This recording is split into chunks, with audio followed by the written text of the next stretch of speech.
هرچی میریم جلوتر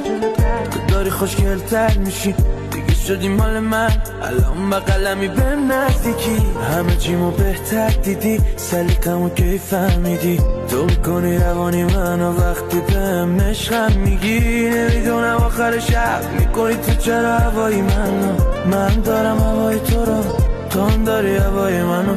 تو مثل ستاره میمونی قشنگ میکنی شبای منو بهم بگو چه حسی داری که گوش میکنی حرفای منو نمیتونی شبیه آدم بدشی فکر میکنی اینقدر دوست دارم تو رو واقعا برای چی اصلا نجیب نی اگه بالم دراری عشقم من فکر بکنم اصلا آدم نباشی